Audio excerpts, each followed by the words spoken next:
Troglodyte warning. Trigonometry's Konstantin Kisin goes mask off fascism in this interview, and I'm not sure whether he's not intelligent enough to know what he truly represents, or that he knows exactly what he's doing. He's in it for the money, he's in it for the grift. Either way, let's get straight into the video and break it down. You had this interesting perspective about a lesson that societies don't last forever, that societies and cultures and empires providing additional perspective when thinking about cultural issues. Obviously, Yeah, but society is constantly changing. The idea that empires, they all fall. Capitalism will fall one day. America will fall. The idea that there's a constant and like time is this thing where there was one time in conservative history where traditions were all, amazing and everyone had. It's an illusion. Conservatism is based on this fallacy that, oh, things were better in the past somehow. No, life was horrible 100 years ago, 500 years ago. We are so much better off now. And it's because of progressive values, because of people who push us forward, not take us back. obviously something pretty salient to you given where you were born. What is that additional perspective or insight, or what's the lesson that should be taken away from that? I can't remember who said this, but there's this very famous line that things that can't last forever won't. Again, he probably misreads that. Obviously, nothing lasts forever, but sometimes those things that shouldn't last forever don't for a reason. Like, for example, capitalism or slavery. Like, slavery, transatlantic slavery, shouldn't last forever. And it didn't, thankfully. So I think he's probably misreading this as in like, I mean, what is his interpretation? He doesn't actually get into it, but what's he actually saying? If something can't go on forever, it won't. And so when we look at the direction of Western society over the last 10, 15 years, we talked about it in the UK, we've talked about it in Europe, and to some extent in the United States, unless Trump really is able to turn it around. Trump will not turn it around. He will increase the deficit, cut taxes to the wealthy, and the average person is not going to be better off. He's already admitted he can't lower grocery prices. There's not going to be much change apart from the wealth being consolidated at the top. If you run very high levels of debt, if you have high levels of crime, high levels of debt, Trump literally increased the debt with more military spending, tax cuts, which obviously created more borrowing. So, go on. crime, if you have high levels of illegal Crime has gone down significantly in the last 30 years. and legal immigration that fundamentally change the values and culture of a country. Okay, I push back on that. This guy doesn't push back at all. He doesn't question. What do you mean by that? Like, fundamentally values. What fundamental values have we lost? That's what I'd ask him. Again, he wouldn't be able to answer. He'd go on about woke and stuff, but you need to nail him on that. If you refuse to prioritize the citizens of your own country and say, we want to take care of our people, But again, that us versus them is fascism. Like, oh, our people. No, if you're an immigrant, you come in, you're a citizen, you're part of the community. The idea, it's again, us versus them, like they're different immigrants. No, they're people just like you. This guy is an immigrant himself, but he can't see past his own blinkers because somehow he's been normalized. He's part of it. Well, what makes you different to any other immigrant? Well, we know what that is, because he's white. refuse to pursue economic growth at the cost of other things, because that's what you have to do, because everything is trade-off. So if you want more economic growth, you might have less climate obsession or whatever. See, climate obsession. We haven't had economic growth over the last 20 years. It's been stagnant in the UK. America's doing really well, but there's no growth under capitalism in the last 20 years in the UK, apart from people at the top. So the idea that, oh, by trying to deal with climate change, like it's going to make it any worse. No, it actually will create more jobs than just fossil fuels that are often used in China, Bangladesh, to create stuff that we don't make anymore. We have no economy outside of London, which is all money laundering and finance anyway. If you have a situation where young people can't advance, as we've talked about, if we have a situation where Yeah, but he doesn't talk about that. Like, that's capitalism. The fact that there's no social mobility anymore. There's no meritocracy. The idea now, the socioeconomic status you're born into in the UK is pretty much where you're going to reside for the most of your life. Not that long ago, you could get on. You could go to university for free. You could get a career and build up, get into the middle class. That pretty much doesn't exist in the UK anymore. And he will blame immigrants. He will blame woke. But there's no factual basis to this. It's just his feelings. large communities of people don't have access to meaningful work, on and on and on. If that goes Yeah, but what's the cause of that? It's not immigrants, it's capitalism. It's neoliberalism, the privatization of every realm, water, public sector. This isn't anything to do with what he thinks. Oh, the Western civilization. Yeah, he can't even recognize what's really going on here. It just has to. It can't be capitalism. It's anything but. It's immigrants. It's trans people. This isn't analysis. on for a period of time, I know from my Soviet experience that societies don't always last forever. And then if you actually look at history, you know that no society lasted forever, ever. So what's he saying? Again, there's no analysis here. There's no critical thinking. So he's saying Western civilization is falling. Whatever that means, he doesn't really.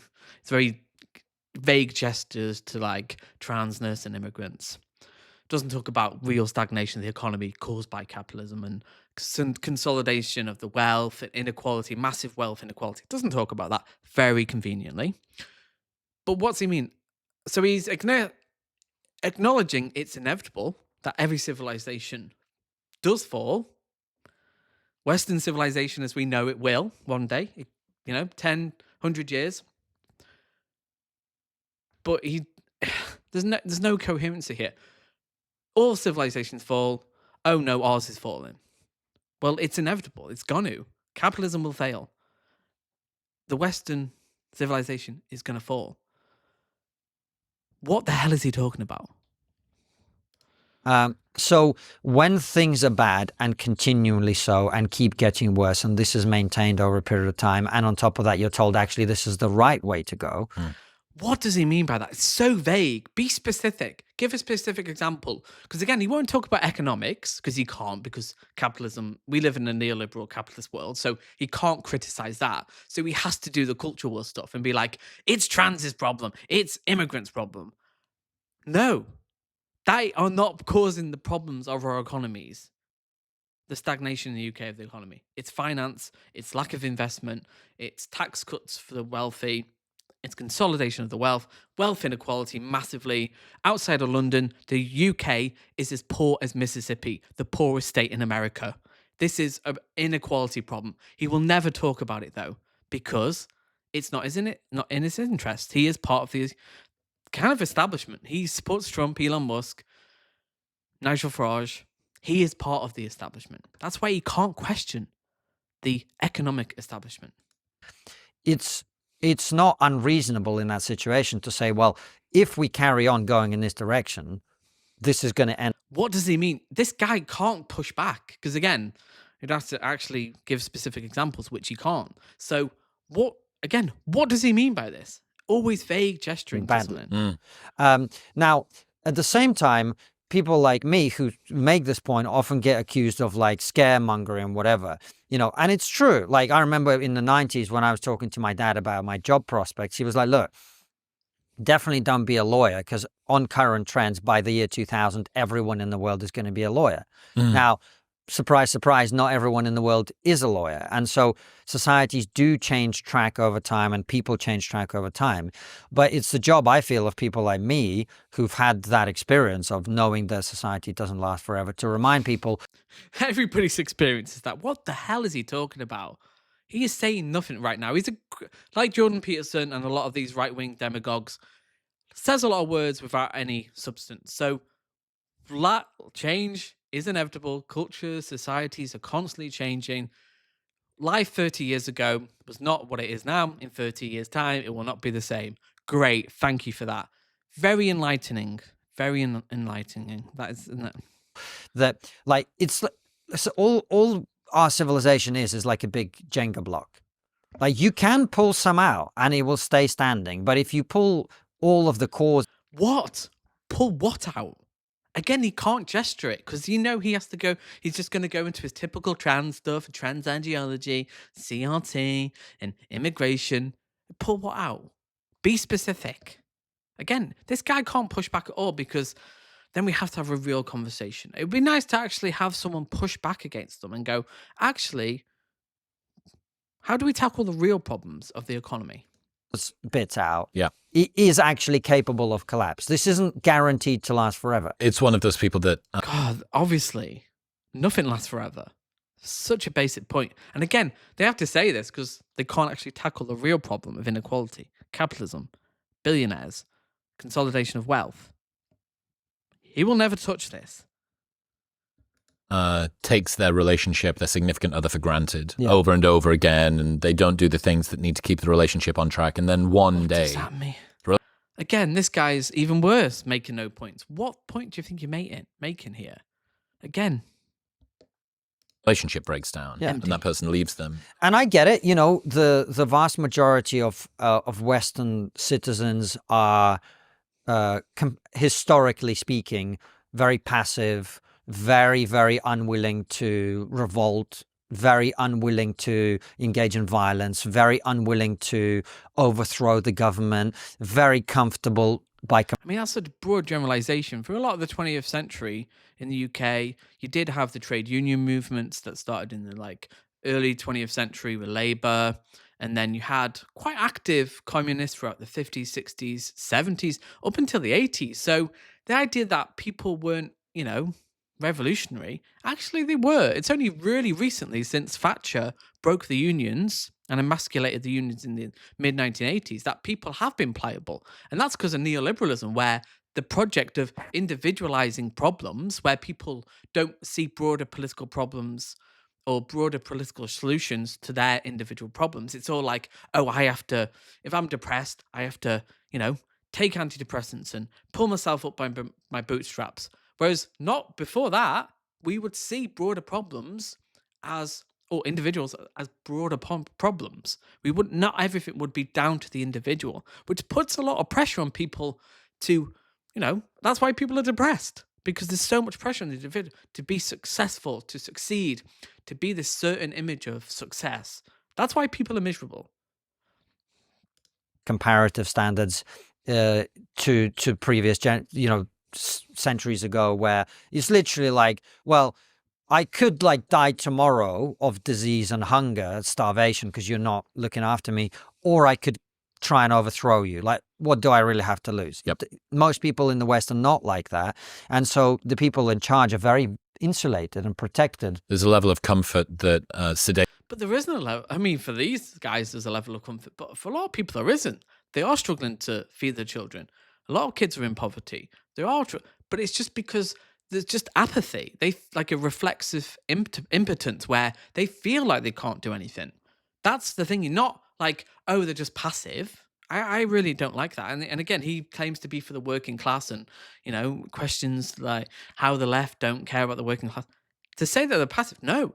They need to be given the opportunity for hope and given a voice, which isn't far right, just fake populism. It's the populace from doing that. Yes, I get it, but you got to recognize that can change over time, and I would really like us not to push as far as we possibly can to find out where that line is, where you piss people off enough. Do you see what I mean? No. What the hell are you saying? What are you gesturing at? I'd say, sorry, can you be specific? What do you mean? Because again, it's all like just cultural nonsense, isn't it? Like, oh, this transes are going too far. How are they harming you? Where's the material harm? He can't talk about it because, again, it's all the distraction from the real economic policies and real change that we need that questions the status quo. But because he's a fascist, and he is, because again, it's all transdegeneracy, it's all nativism, it's all anti-intellectualism, it's all like, look after our own. Classic fascist talking points. Why don't we just Is that a risk, do you think? Not right now, but it was in the summer. In this country, we had riots in this country from people who, as you rightly say, the media and other people tried to call them far right. I thought the vast majority of them were not even remotely political at all. Correct. That's incorrect. There were far right people there. There were neo-Nazis, people with swastika tattoos, and a lot of it was orchestrated through online and kind of quite structured ways. And the idea that people who watch his audience, people who watch right-wing media in the UK, US, Joe Rogan, people are stirred up with this anti-immigration. The idea that this isn't political is insane. Like, he's trying to neutralize his opinions. That's why he's always constantly saying, like, oh, I'm not far right, I'm centrist, to try and like normalize these far right opinions. And they're doing well at it. They really are good at it. They are moving the Overton window further to the right. They're trying to make it seem natural that people are nativist and racist and xenophobic and want to just look after their own. This is not inevitable. And the idea that this wasn't political, it was based on misinformation spread by Andrew Tate, Nigel Farage, Katie Hopkins, Tommy Robinson. The idea that these weren't inflamed by very specific groups is insane and just incorrect. So what does that tell you? It tells you that there's a significant body of the population who are very, very, very frustrated. No, it doesn't. The majority of people actually were opposed to these race riots. And actually, there was a bigger counter-protest, a bigger anti-fascist counter-protest. So this is completely, again, another lie, misinformation.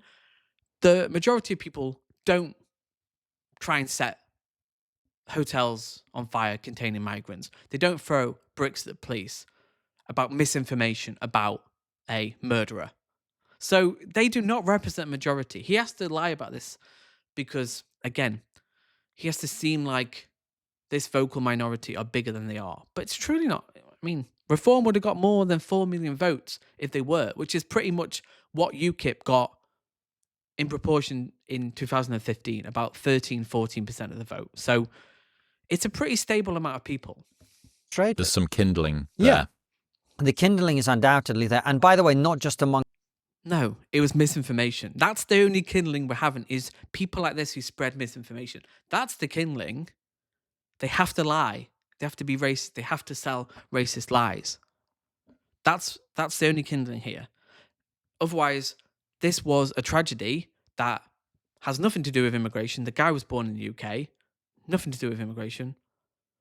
They muddied the water with this guy, the Syrian guy who came over on a small boat last year, 22-year-old, wanted. That's what created the spark and inflamed the situation.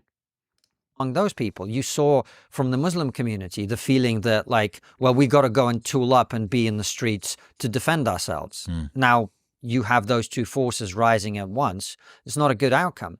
And so, no, I'm not saying, again, like when I had this, I don't know if you saw my conversation with this journalist about Elon Musk.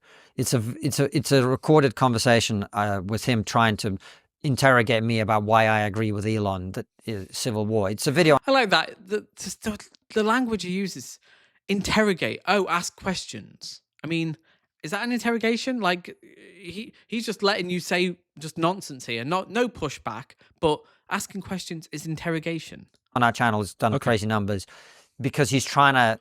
It shows you all the sleazy old school approaches. What was it for your sleazy old school approaches, like asking for evidence, actual arguments, and having real points, and actually having pushback against the misinformation that Elon Musk spreads. Oh yeah, so slippery, so old school. Your channel or for somebody else? For our channel. Who was it? It's like NBC journalist versus Konstantin Kisin about Elon Musk or something like that. And he tries to catch me out, and it really doesn't end well for him. But the broader point is, Elon said, looking at the riots in the UK, the logical conclusion of this or something like that is civil war. And I think it's really not, though, is it? That's such a big leap and such a fascistic leap, because they need a constant war. They need us versus their mentality, which is not inevitable. They need a war, an enemy that they're, fighting against, and this framework of war. It is a war. Steve Bannon and the War Room, and there's nothing inevitable about it. It's not the logical endpoint of it. The logical endpoint is kind of, do we actually address the misinformation and see what people are upset about? Because I think the logical endpoint is people are dissatisfied with the status quo, like inequality. And do they push against that? Again, he's saying people are passive. Well, are they going to realize who's got all the money, who has all the power, the wealthy people who have the corporate interests that back the politicians that are all bought, even bought by Nigel Farage?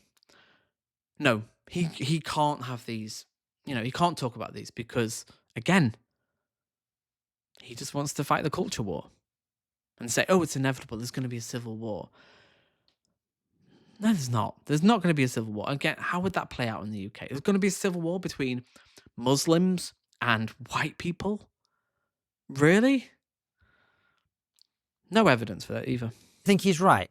That doesn't mean that I think we're there now. It doesn't mean that I think we're guaranteed to get there. And that we can't intervene. And it's certainly... I love that. I think we're going to get there, but it's not guaranteed. So he's covering his back. So he thinks it's going to happen, but it's not going to happen now. And it's not guaranteed to happen. So, so if it does happen, I called it. And if it doesn't happen, I knew it wasn't going to happen anyway. So it's fine. Doesn't mean that we can't intervene. I think the reason that Elon and I are both saying this is a possibility is we'd like it not to happen. No. They want it to happen. They're both fascists ideologically. They're searching for a war. They want a race war. They want it to happen. It ties into their narrative of us versus them. It's what they fantasize about, and they need it to happen. It's good. It's a good narrative for people like him, these demagogues who have this culture war, and they don't want to challenge the status quo, the economic status quo. So you have to have this kind of race war and kind of like, look, this gets clicks. Like, a war's coming. It's inevitable. I called it. Like, something's brewing. All this kind of stuff that just seeks to divide people. It's divide and conquer. Simple as. The establishment, the wealthy billionaires, the people at the top have been doing it for decades, if not hundreds of years. And he's just a pawn. He's a useful idiot. And he's not even aware of it. I don't think he's actually... Well, maybe he is. He's earning a lot of money from this. So maybe he knows exactly what he's doing. I don't know. One day, we'll find out. But for it not to happen, things have to be improved. And my invitation to the people who have the ability to change things to the extent that they do is to recognize that, yes, we're not there right now, but you carry this shit on for another 20 years, you have no idea what the situation is going to be. Again, vague gesturing. What does he mean specifically? Carry this on. What does he mean? Again, no concrete specific examples, just vague gesturing. Strange that sort of rhetoric is sometimes interpreted as a threat. It's like, this isn't me saying that this is an outcome that I'm looking for, but just like head in sand, this isn't an option. It is. That's exactly what they're looking for. Fascism demands a war, a constant, perpetual war with an enemy. It's exactly what they want. It's exactly what they want. Isn't going to happen. You're being overblown. I don't know, man. You're right. But it happens in everything. You know this. Like great journalism here. You're right. No pushback. No, not even devil advocate. Like, oh, well, maybe things are better than you think. Maybe the culture war's overblown. Maybe you need to focus on economics, and like politics used to be about economics, and it's got a bit more about culture now. Should we push it back to economics? No. Should we push it more to class and economics like it used to be? Well, no, let's not talk about that, because that would be inconvenient for my narrative and actually challenging the status quo. He will never talk about it. He will never talk about class unless it's in a disingenuous way, like, oh, people hate Tommy Robinson because of his class. That's the only time they talk about class, when it's convenient for them to not really talk about class, but maybe talk about it a little bit. I actually know personally somebody whose mother went to the hospital because she had diabetes, and the doctor said, if you keep up the diet that you have, you will die and have very serious complications as a result of your diabetes because you're obese. And that person, who's my friend's relative, reported the doctor for being offensive or whatever.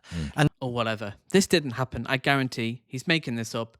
He's got an anecdote that doesn't prove any point. It's not an evidence of anything. He's just saying someone was offended. Okay, someone was offended that they were... This proves nothing. This is an argument of nothing. He has nothing. And this is what people often do. It's like if you say, if you only eat ice cream, you're actually going to get fat and be unhealthy. People sort of like, they blame you for telling them that truth. And this is the same thing. It's like nobody who's No, it's not. Comparing telling someone if they eat just ice cream, then that, as opposed to like if you have immigration, that it's going to cause a civil war. What the hell is he talking about? It's incoherent. Fascism is inherently incoherent, inconsistent, and just anti-intellectual. And people eat this stuff up. predicting that we're heading in the wrong direction, wants us to be heading in the wrong direction. On the contrary, but you get blamed. You do. You rely on it. You rely on this sensationalism, this narrative of like, oh, something big's coming. Oh my God, there's going to be a civil war. There's going to be fights on the street. No, it's good for your bottom line, mate. You love this stuff. The culture war is a very fascistic kind of way just to not talk about real issues. You don't care about real issues. You just want to blame trans and immigrants for everything. Blamed for warning about the things that end up happening.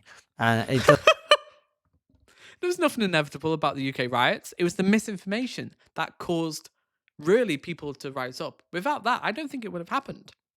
With Nigel Farage and Tommy Robinson, Andrew Tate, it wouldn't have happened.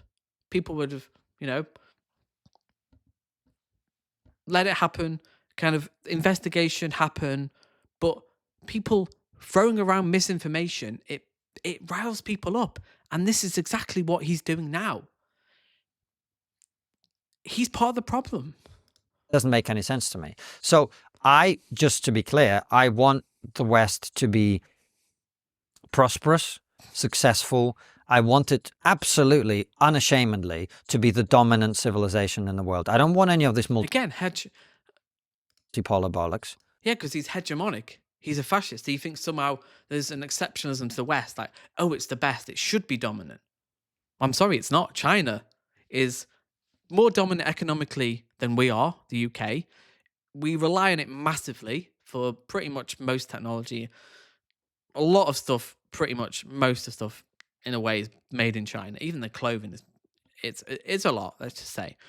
So the idea that, like, we're the best, it's just, it is this kind of exceptionalism that is us versus them. And it's not going to end well, because by thinking you're the dominant, you're the best, you often are taken down a peg and things will happen. And when Western civilization does fall, who does he blame then? Again, immigrants, trans people. Our civilization is the best civilization on the planet. Its values, such as they were classically, not a lot of all this other rainbow bullshit. Again, he's against freedom. Like, classically, what does that even mean? What does he mean? They always talk about classical liberalism. Well, liberalism means freedom. So if you don't believe that for trans people and gay people and LGBT plus, you don't care about freedom.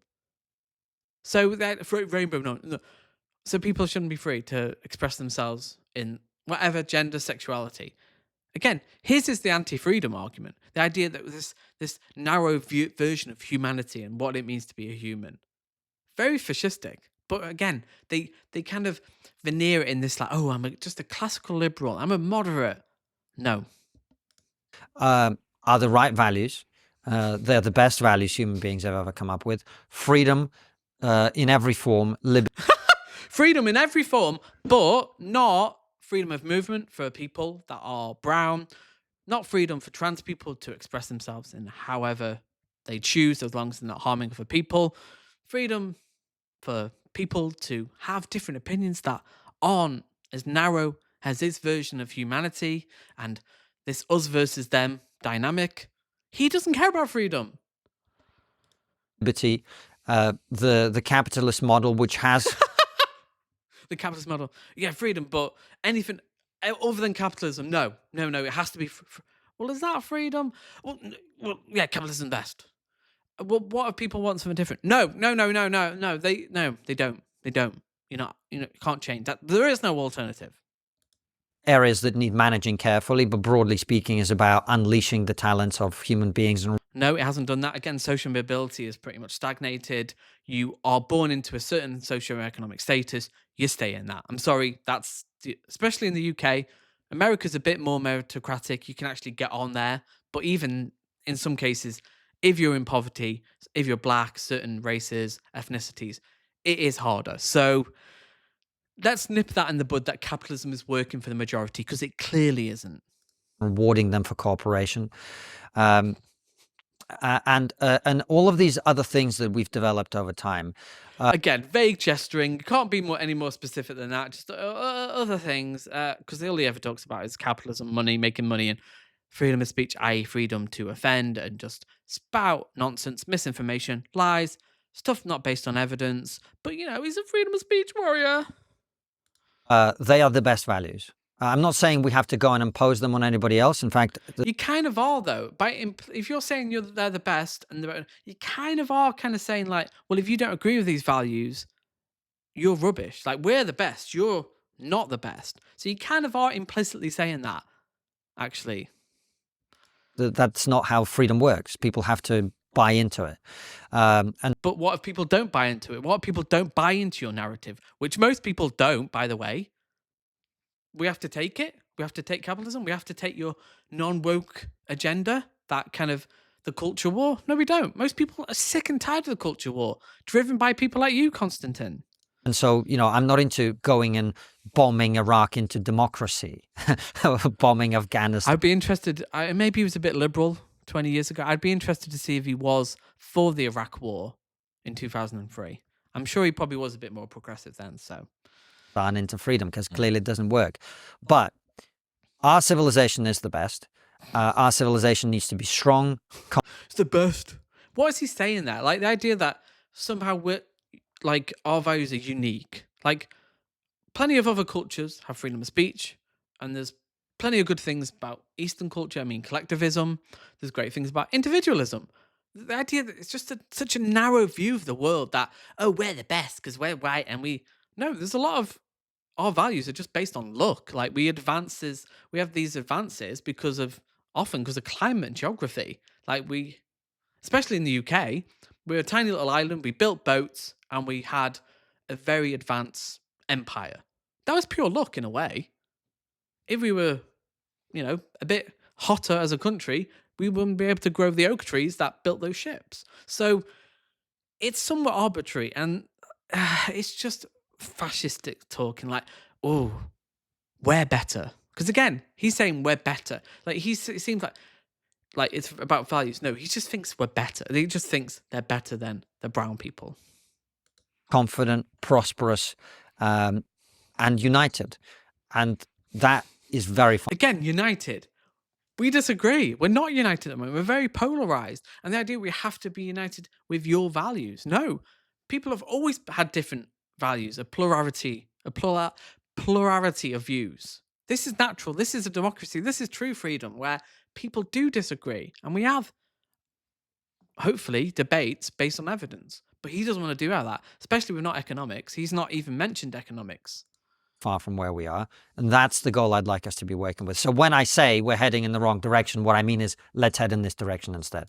Again, just vague gesturing, saying nothing, just culture war nonsense. Doesn't want to tackle the real problems facing people: economic inequality, consolidation of the wealth, just culture war nonsense, misinformation. So help me tackle people like this, misinformation, demagogues, grifters, and hit the like button. And I'll see you in the next video.